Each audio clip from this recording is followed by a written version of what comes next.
Hello, everybody. This is Brett Norman. Today is March 10, 2018, and we have a upload today of the teaser and the first chapter of the book Behind the Dictators. And I decided to upload this book in regards to the more controversial points of history that we are going to review before we upload a new reading and discussion of the book, The History Behind, or The Secret History of the Terrorists. Excuse me. I got that all wrong. The Secret History of the Jesuits, of course.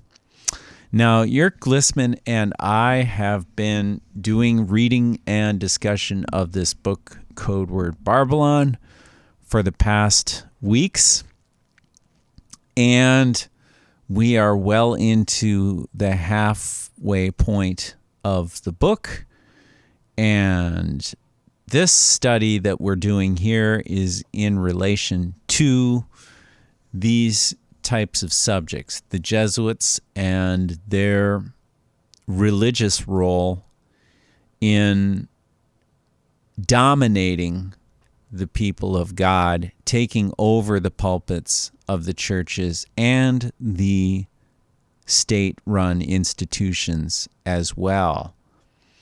So I'm going to go over some things here in the coming weeks, and I just thought it would be good to just give you an update on what's to come. This book is going to be uploaded to my channel first, and then we're going to start in The Secret History of the Jesuits. Now, that's a book that I've long been wanting to read, but I find it very difficult because it is actually written in French and translated into English. So it's very difficult from a United States perspective, not having more knowledge of all of these different languages in Europe. And Jörg is done a really wonderful job with that there. And I just really support him and applaud him for the work that he does. And I just am going to put this up in the coming days here. But first, I think it's really important that we go over the Behind the Dictators book, because this was written at a very pivotal time in history as well, just after World War II. And, oftentimes some of the most interesting work is the most neglected, never talked about. It's very controversial, because you're dealing with this age-old foe of the Church of Christ. We're dealing with the Church of Antichrist, the synagogue of Satan. So here we go. I'm going to just start right in with the introduction and first chapter. Please leave me your comments. Let me know what you're thinking, and we'll catch up soon. Bye-bye for now. Hello everybody, and welcome to a new video from Joggler66, Hour of the Truth. This one is called Teaser for a New Book Reading. As you know, when you follow my channel lately, I have read last year the book Rulers of Evil by F. Tupper Saucy, and also I read and just finished the reading of Ralph Woodrow's Babylon Mystery Religion. Two very interesting books in my personal opinion. I've learned a lot by reading and discussing them. And when I was reading Rulers of Evil, I thought there would be a very nice book to put up next after the reading of Rulers of Evil, a book which is not that commonly known to most people, but it is a very, very interesting book, and it also goes into the revelation of a how is it called? A factual analysis of the relationship of Nazi-Fascism and Roman Catholicism. And we have learned by reading Rulers of Evil that Roman Catholicism and Nazi-Fascism are more or less the same, and we can also read that, of course, in this publication the Jesuits put out themselves. It's called Civiltà Cattolica. That's the house organ of the Jesuits, and in there we find a quote that reads, "Fascism is the regime that corresponds most closely to the concepts of the Church of Rome." So we have learned in Rulers of Evil that the Church of Rome founded the government of the United States in 1776. We have found that the fasci, the Roman Catholic symbol of power, is to be found in the Congress. You always saw that when you watch videos of the Congress. You saw that when Pope Francis, the Antichrist, was there last year on the joint session of Congress. So there is absolutely no secret about that. So we have to learn a little bit more about fascism and the connection with Roman Catholicism. So the book that I'm going to read now is the book Behind the Dictators from J.H. Lehman. Yeah? L.H. Lehman, sorry. He wrote this book in 1942, and this is from the third printing in March 1945 that it comes from. But who was Leo Herbert Lehman? He was a Roman Catholic priest who converted to biblical Christianity later in his life. He lived from 1895 to 1950. So that means that he died 8 years after writing this great book of a Jesuit exposure. I could not find anything concerning his death or the circumstances of his death, but I find it interesting the least that he died that short a time after publishing the book.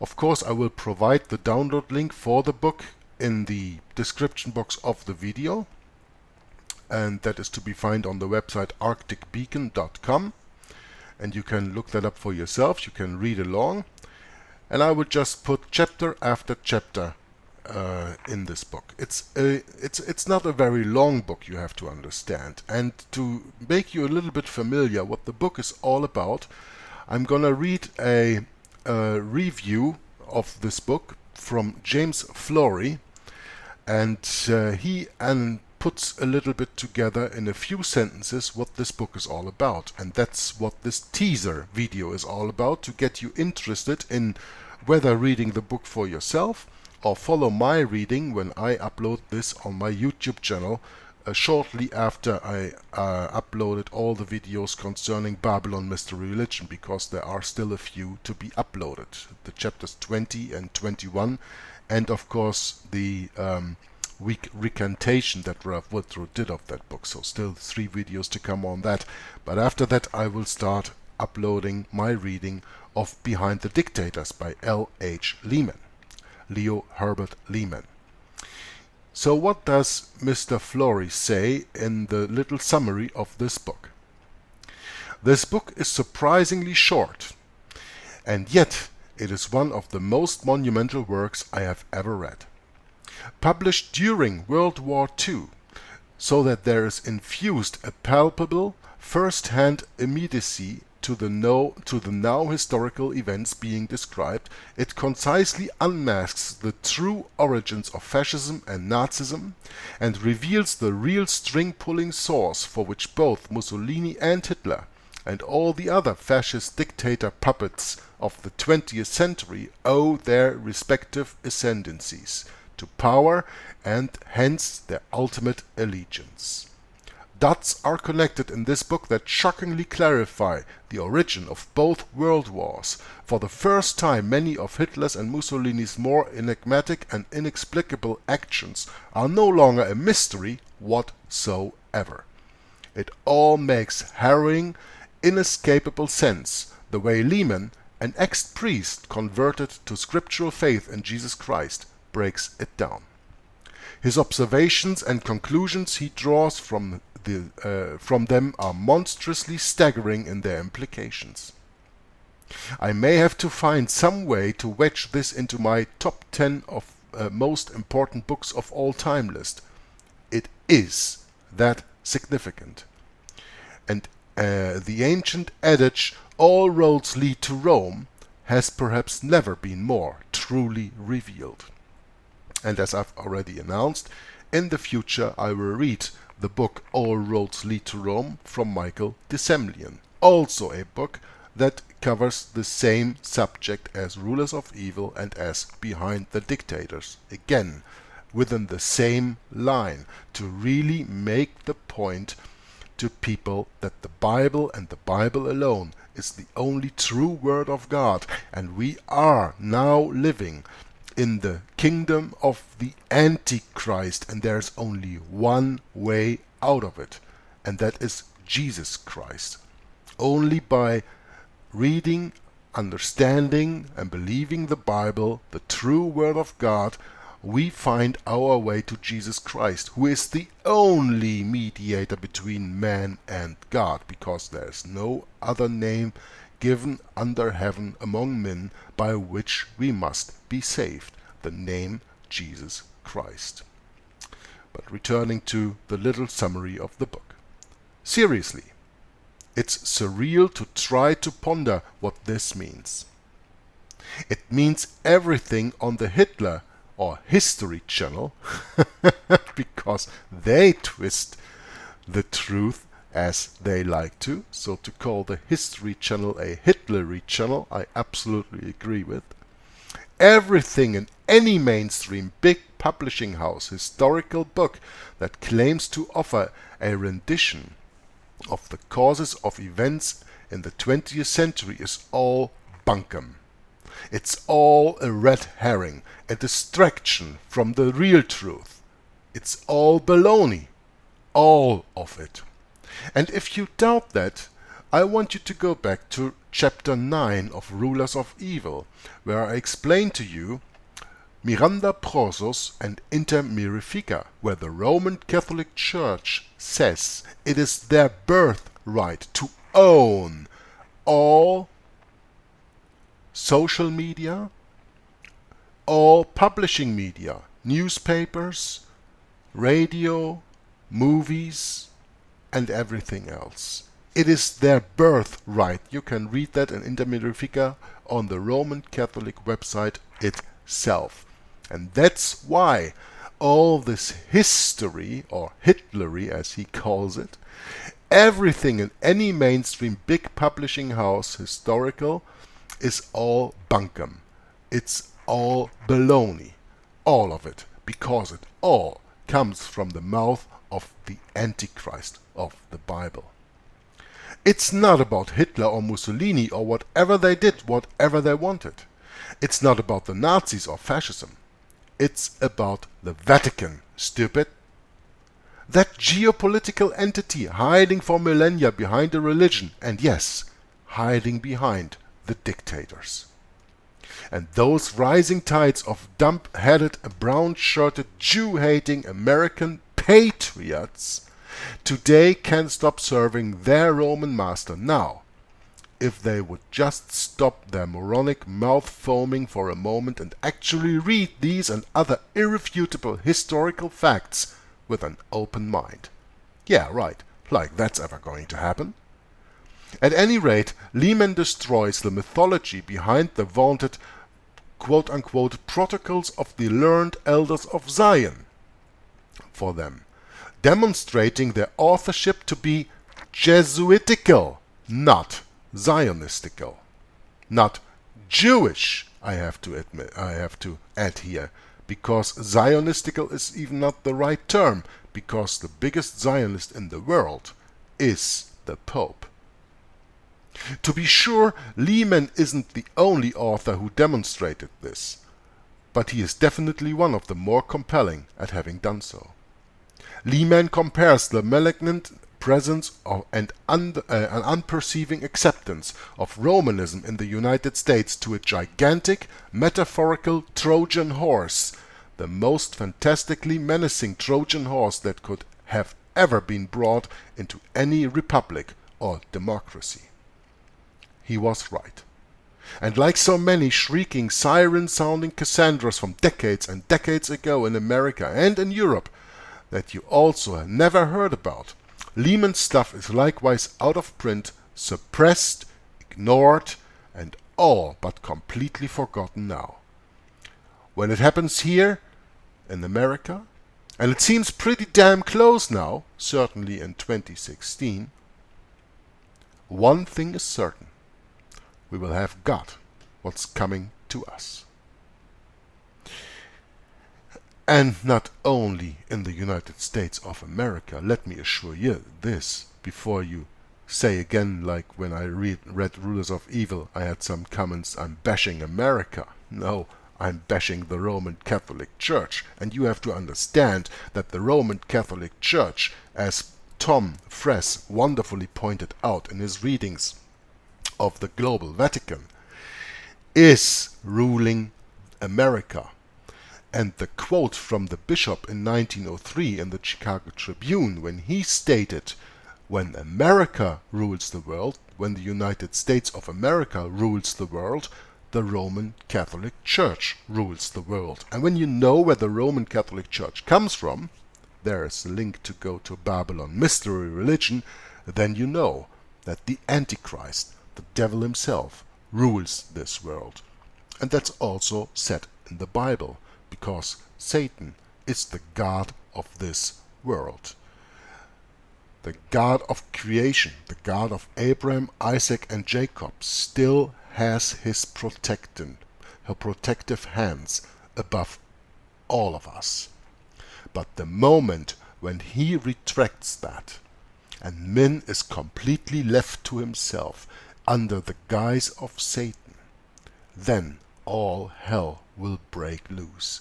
And we have books like Rulers of Evil, Babylon Mystery Religion, Behind the Dictators, and so many more books to prove that we are living in the times of the Antichrist, the Papacy, the biblical, historical, and prophetic Antichrist of the Bible.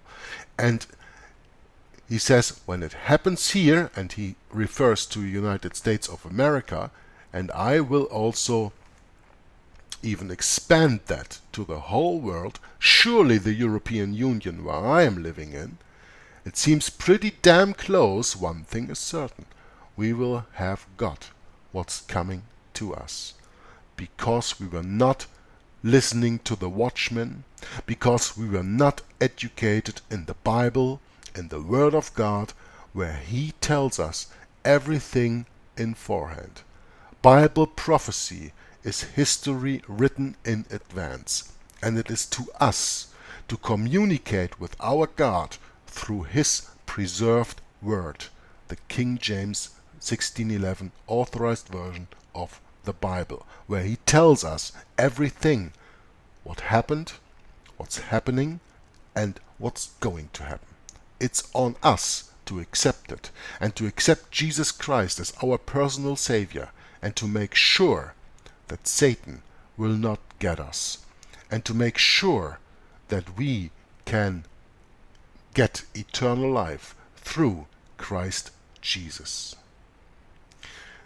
So, this was my teaser for Behind the Dictators by Herbert Lehman, and I hope you will come back to my channel and enjoy the readings that I do of this book, which actually is, like he said, quite short. It only has 12 chapters and a little appendix behind it.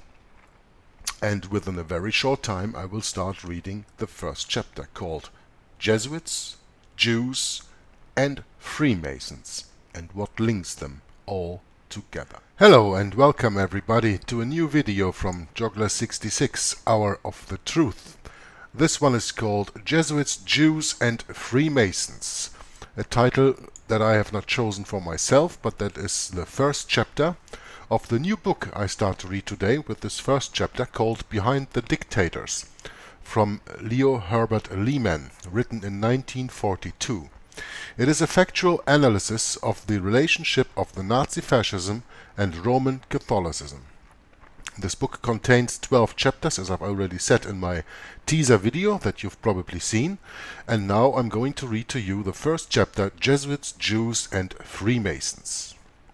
It is impossible to understand fully what has been taking place in the world for the past 25 years. So keep in mind, this book was written 1942. The last 25 years, so that means from the last World War, the First World War. During Second World War, this one was written. Unless we are able to grasp the underlying significance of what appears on the surface, it is necessary to penetrate behind the scenes of day-to-day happenings and examine thoroughly the active forces and planned objectives which are responsible for all that has come to pass so quickly in the past few years. In the 19th century, the 19th century left us deplorably weak in true knowledge of the history of the state-church conflicts. The facts of human development since the Reformation have become so inextricably tangled that we have ceased to try to unravel them. We content ourselves in America with a mere superficial knowledge of events, and the conclusions arrived at, far from helping us to get at the real truth, only drive us farther away from an understanding of the real meaning of these events. Yeah, reading this in 2016, of course, this embodies also the superficial knowledge that many people have of the 9/11 2001 attacks in the United States of America. Of course, a lot of people are searching for the perpetrators of that event behind the Jews and the Freemasons and not the Jesuits. So you will see that this book is really going to be an exposure of the Jesuits, and that's why I think it is appropriate to read this to you after I've read Rulers of Evil, and where you already saw how powerful the Jesuits in the United States of America were from the beginning even. Too much emphasis has been placed upon the mere economic aspect of the world situation, exactly as after 9/11. The ideological and theoretical origins of Nazi-Fascism, as a consequence, have been almost entirely overlooked. Research is necessary to show where social, political and religious conflicts cross one another. There is abundance of incontestable proof, not conspiracy theory, but incontestable proof, that the forces of religion, as represented by the Roman Catholic Church, have succeeded in dominating the political and social field, and that there exists a close bond between them and the origins, methods and objectives of the whole Nazi-Fascist movement in Europe. Furthermore, this domination has already spread to America. History proves that in every attempt made during the past half-century, oh no, much longer, much longer than the last half-century. History proves that in every attempt made during the half-past century against the liberal progress of mankind, the Jesuit order, as the leader of the Catholic action, has played a decisive role. We can go even so far as to state that Nazi-Fascism had its origin in the Society of Jesus, and that, like other movements in the past analogous to fascism today, it was planned to serve the traditional aims of the disciples of Ignatius Loyola. Here I'm going to read to you a little quote from Civiltà Cattolica, which is the house organ of the Jesuits, and that states, quote, "Fascism is the regime that corresponds most closely to the concepts of the Church of Rome." Unquote. So, no conspiracy theory, out of the horse's mouth itself. They say that fascism is the regime that corresponds most closely to the concepts of the Church of Rome, from an official magazine from the Society of Jesus called Civiltà Cattolica. Look it up for yourself if you don't believe it. As long as this reverse side of the conspiracy against democratic liberalism goes undetected, fascism will survive. The defenders of democratic ideology will not be victorious until they come out openly against their real enemy, the Knights of the Black Crusade, also called the Society of Jesus. The Jesuits were once irrevocably expelled from the nations of Europe and from the Catholic Church itself by Pope Clement XIV in 1773. But you remember from the book reading Rulers of Evil on my channel that we have learned that this banishment of the Jesuit order was planned all along by the then General Lorenzo Ricci, to secularize the order and of course to fulfill God's prophecy of the deadly wound in Revelation 13, the Jesuit military order of the Vatican being part of the head that receives a wound as it were wounded to death, as we can read in Revelation 13. And the only refuge they could find during their 40 years of banishment was with the impious Catherine of Russia, and they were also protected by the Prussian government under Frederick II of Prussia. Sworn to obey and defend the Pope in all matters, they were hard put to it, even as Jesuits, to find a way out of the dilemma of being protégés of a monarch who thumbed her nose at the Pope, in order to protect them from his wrath. Not to be outdone, the Jesuits politely and diplomatically protested to Catherine for thus disobeying the Pope, and having thereby satisfied their requirements of their oath, where you can read, "My son, heretofore you have been taught to act the dissembler." That is exactly the point, because the end justifies the means. Having thereby satisfied the requirements of their oath, they proceeded with a clear conscience to accept her hospitality. The truth of the matter is that the Jesuits are not so much sworn to protect any individual pope as such, no, therefore they have the Swiss Guard, but rather the institution of the Papacy, the biblical, historical and prophetic Antichrist. The Jesuits are the soldiers of hell, or, as stated earlier here, the Knights of the Black Crusade. By this Jesuitical distinction they hold themselves free to resist any pope who fails to follow their dictates, nor would they lament if such a pope were providentially speeded on his way to heaven. It is they, in fact, who comprise the Papacy. Their unalterable aim is to restore the nations of the world to the control of the Roman Catholic Church.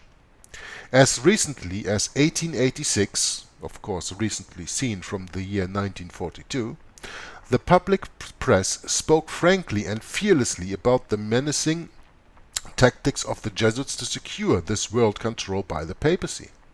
The New York Tribune of September 19th of that year, in a dispatch from Rome reporting the serious illness of Pope Leo XIII and his subsequent rapid recovery, states that the London Times referred editorially to the report that Pope Leo's close approach to death, quote, was due to poison administered by the Jesuits, unquote. It relates that after his sudden recovery, the Pope established a new policy in the Church towards the Jesuits, quote, and that this new line of policy is the price at which he was able to procure the antidote, which they alone could supply, unquote. The Tribune report goes on to say, quote, within 3 days of the recovery from his illness, the Pope issued a bull re-establishing all the privileges, immunities, exceptions, and indulgences formerly accorded to the Society of Jesus, and declaring null and void all documents which his predecessors have ever written against the order. The fact that Leo XIII restored the order to what it was in the days of its supreme power is more than enough to paralyze all hopes of a peaceful determination of the conflict between the Vatican and the Quirinal. The Quirinal is the Italian civil authority and government, for the Jesuits constitute the belligerent element of Catholicism, and are thoroughly intransigent on the subject of the temporal power of the world escaping from the control of the Church. unquote. Now, I just read you a part from a bull that Leo XIII wrote, and I could not find that bull in my research. So if any of my listeners is able to provide me with that bull, I'd like to check it out and have a look at it too. Or if anybody finds the archives of the New York Tribune article mentioned here, that would be interesting also. I could not find that online in my research in preparation of reading the book. That doesn't mean that I doubt it. It's just nice to read the original sources sometimes. So if anybody feels himself called to help me with that research and provide links that I could look that up online, I would be grateful, of course. Now Mr. Lehman continues here. Far be it from us to doubt the sincerity of the Jesuits and their followers in believing that the control of the world by the Catholic Church is the only solution for the ills of mankind. They are welcome to their conviction and are free in the United States to propagate their teaching and carry out their activities towards that end. The traditional manner in which they carry out their design, however, should be disturbing to all who strive to sustain the democratic ideology and the principles of freedom and tolerance cherished so highly in this country. In order to obtain their objective, they spend all their energies, as Nazi-Fascism does too, against the two forces they consider inimical to their cause, which are Judaism and Freemasonry. From its first founding, the Jesuit order has battled by every means against these two, because they are the chief advocates of tolerance and freedom for all. By the ruthless elimination of Jews and Freemasons in so many countries of Europe, Nazi-Fascism has merely effected what the Jesuits have schemed and worked for during many centuries. I'm gonna make a little quote here, a little note, better said. You have to keep in mind here that Freemasonry is the Protestant arm of the Jesuits. So even they are quote-unquote opposed to it on the one hand, they lead it on the other. True enforcement of the Jesuit oath doctrine, nothing else. They always control all sides. That's why they are in full control. There is no real opposition whatsoever anywhere except the true body of Christ. And those are today very, very few. In France, Germany, Hungary, Poland, Spain, Belgium and Italy, the Jesuits for many years before Mussolini and Hitler led the fight against the Jews and Freemasons. In each of these countries it was a Catholic priest, prototypes of Father Coughlin. And Father Coughlin, if you want to learn more about him, I will put a link from Wikipedia in the description box of the video that you can look at it. And when you read between the lines, when you study that article on Wikipedia, you learn that he was also controlled opposition all the way. But continue reading here. In each of these countries it was a Catholic priest, prototypes of Father Coughlin, who was the spearhead of fascist attacks on both Judaism and Freemasonry. In France, it was Jesuit Father Dulac, with his Ligue Nationale Anti-Semitique de France, which means in English the National Anti-Semitic League of France. In Germany, the Jesuit Fathers Overmans, Muckermann, Loeffler and Pachtler. In Hungary, it was Father Adalbert Banger and Father Bresciano in Italy. All of these worked under the banner of Positive Christianity and Christian Front to fight Judaism and Freemasonry in order to get the millions of unsuspected non-Catholics to serve their ends. Well, you have to ask yourself when reading about Positive Christianity and Christian Front, what kind of Christianity the author is talking about here. Certainly not biblical Christianity, but rather Roman Catholicism. They all proclaimed a crusade for the Christian reformation of states and of the world. Father Overman states that, quote, the rock of positive moral Christian law, unquote, is the best foundation for the creation of organizations capable of reuniting the members of all Christian religions. And this quote comes for the Jesuits, you have to understand, Christian is synonymous with Roman Catholic. So in this quote from Father Overmans, where he states, "The rock of positive moral Christian law is the best foundation for the creation of organizations capable of reuniting the members of all Christian religions." Positive Christian law means Roman Catholic law, means canon law, and no law a Bible-believing Christian ever wants to be under.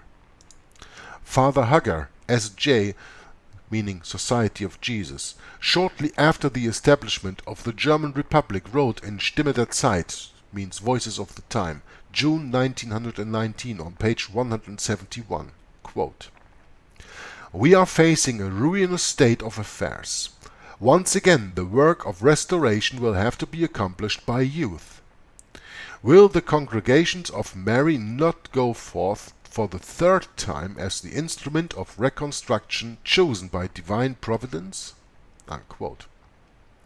Now Hitler also identified his National Socialist Party with positive Christianity. In his Mein Kampf he states that he imbibed his anti-Semitism and his hatred of Masonry from the Catholic Christian Social Party of Luger, then mayor of Vienna, when he went there as a young man. Quote, "By combating the Jews, I am helping the work of the Lord," Hitler says. This Christian reform of states, which is also the subject of the late Pope's famous encyclical Quadragesimo Anno, and this encyclical of Pope Pius XI stands on the reconstruction of the social order from 1931, is nothing else but the establishment of the fascist corporative state, in which neither Jews nor Freemasons will have any part. Needless to say, it is also anti-Protestant. The Jesuit fathers Pacta and Mockerman proclaimed the fascist doctrines of Nazism before Hitler was heard of.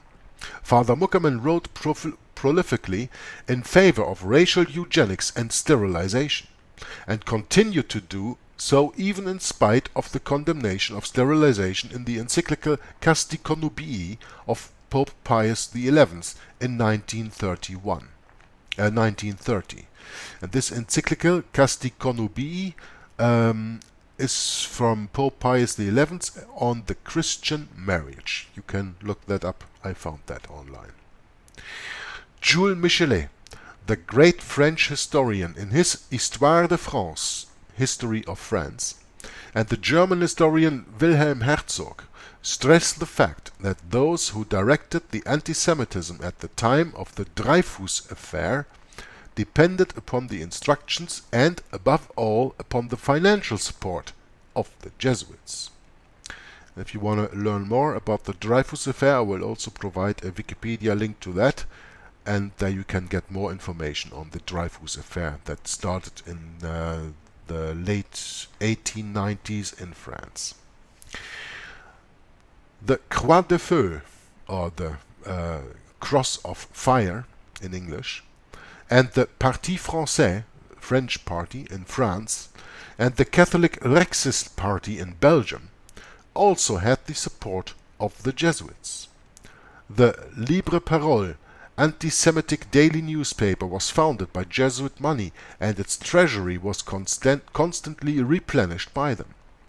The anti-Semitic leaders of the Dreyfus affair, which was a plot against the French Republic, were products of Jesuit schools or had Jesuit confessors. In France, as elsewhere, anti-Semitism and anti-Masonic campaigns took the form of integrated nationalism. They called for expulsion of Jews and Freemasons, the overthrow of the French Republic, and the setting up of a nationalist state. Henlein's party in Czechoslovakia likewise preached the doctrines of Ottmar Spann, the theoretician of a cooperative state and the protege of the Jesuits. One of the first acts of Father, now Monsignor, which is translated My Lord, even a higher title than Father, of Monsignor Joseph Tissot, when he became Nazi Premier of Slovakia, was the destruction of all Masonic lodges. If you want to learn a little bit more about Joseph Tiso, I spoke thereof in my Hour of the Truth, episode number 47 about. You can look that up in the archives of the playlist of Hour of the Truth.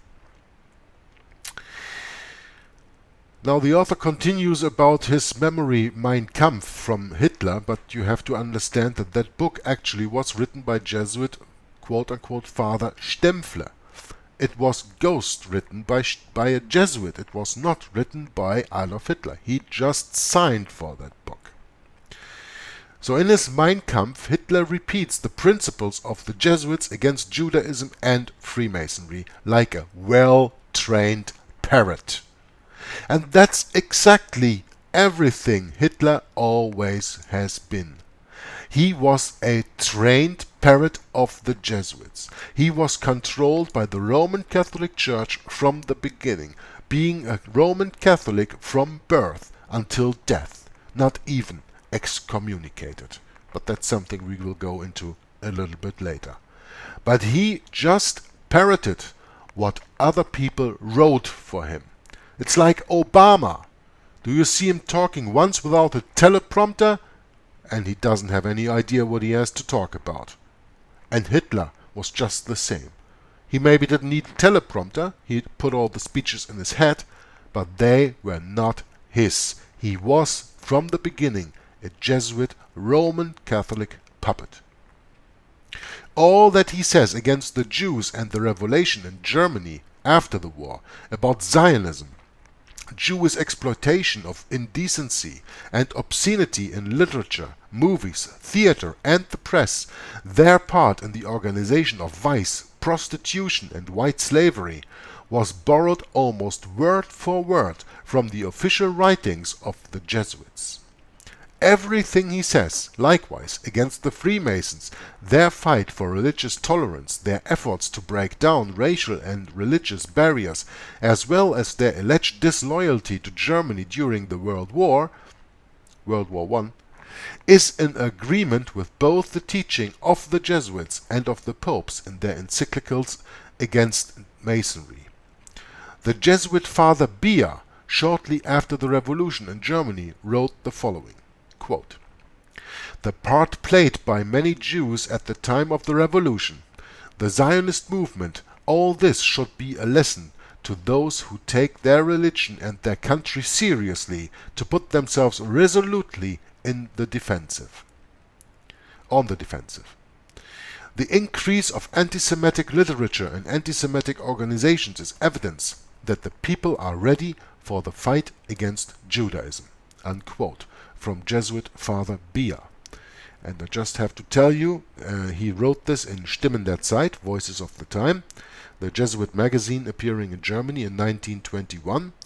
But this Father Bier was the person that led Alberto Rivera in the time of the Second Vatican Council into the hidden archives of the Vatican, where Rivera learned that the Vatican was the founder of Islam.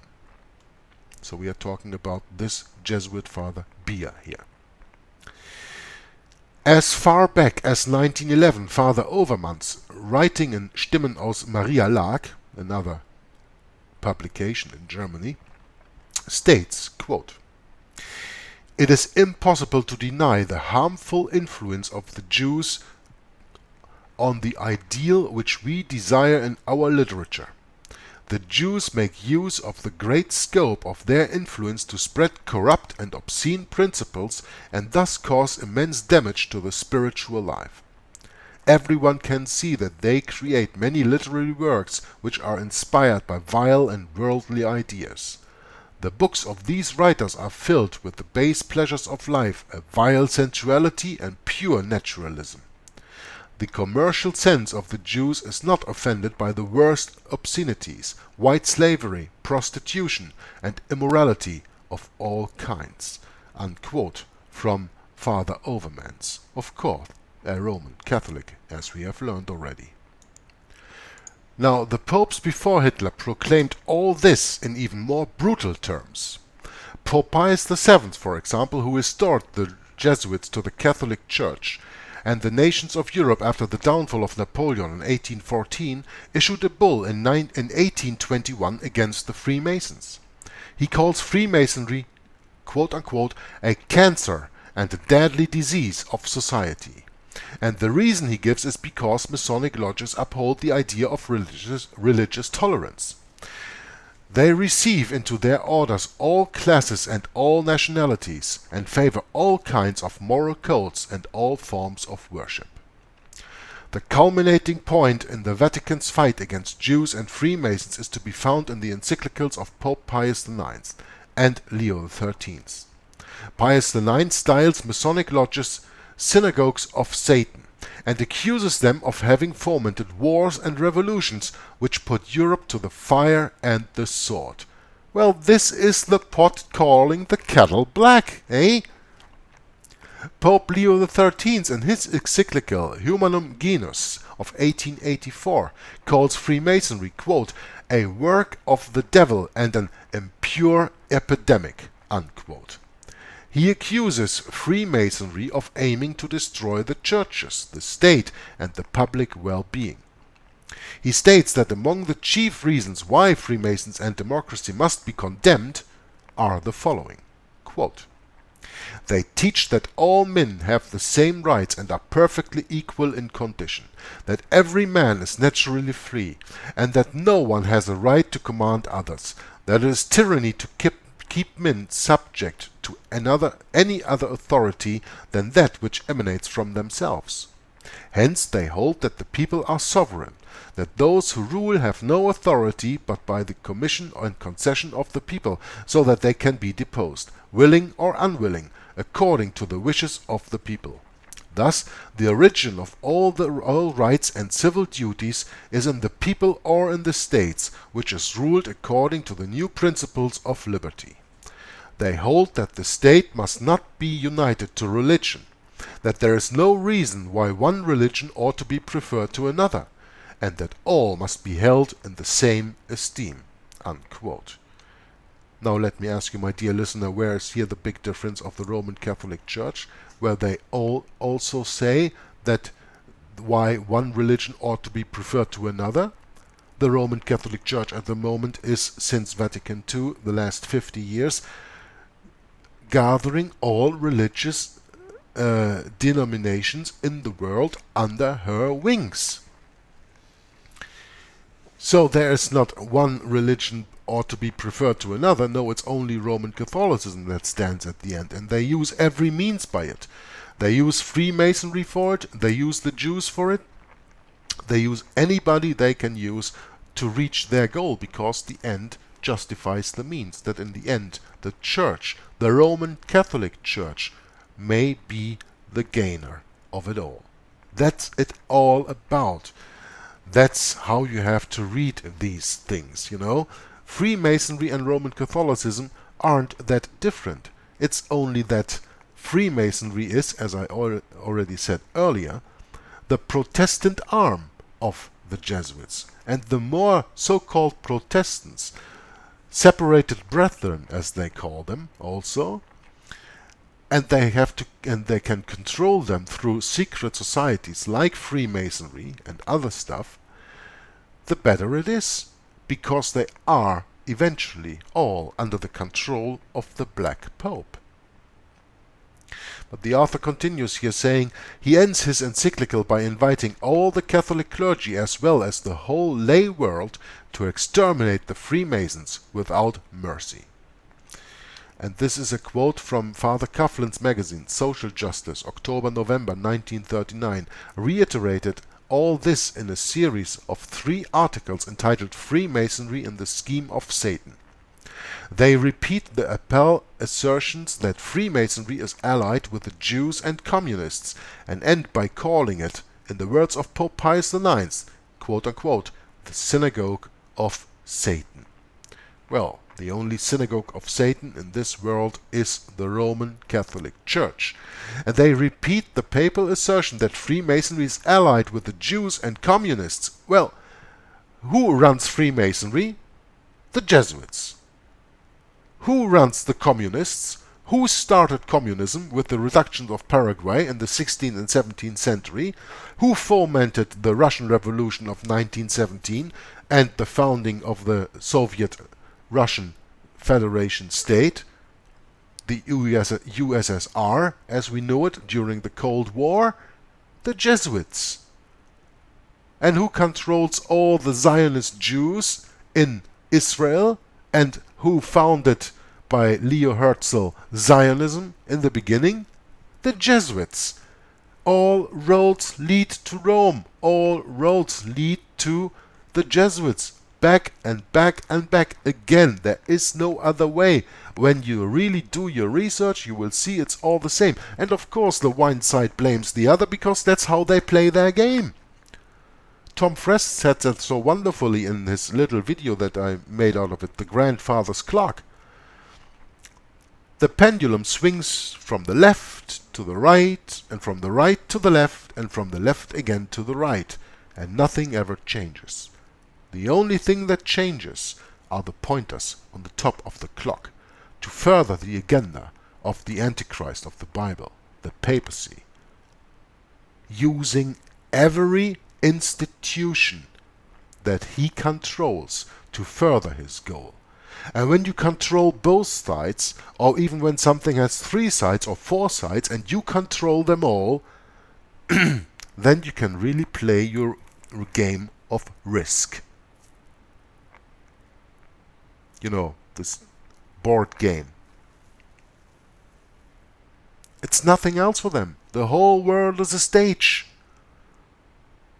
Through their ratio studiorum, through their learning against learning, through their controlling both sides or all sides, always being in control of all sides, always makes sure that you win. Because when you control 2 sides and one side loses, you control both sides, you always win, don't you? You really have to understand that. So he ends his encyclical by inviting all the Catholic clergy as well as the whole lay world to exterminate the Freemasons without mercy. All this was the plan of Mussolini and Hitler as expressed and put into practice by Nazi-Fascism. Circumstances have permitted it to go farther than the popes and to carry its principles by propaganda, invasion and war into the whole world.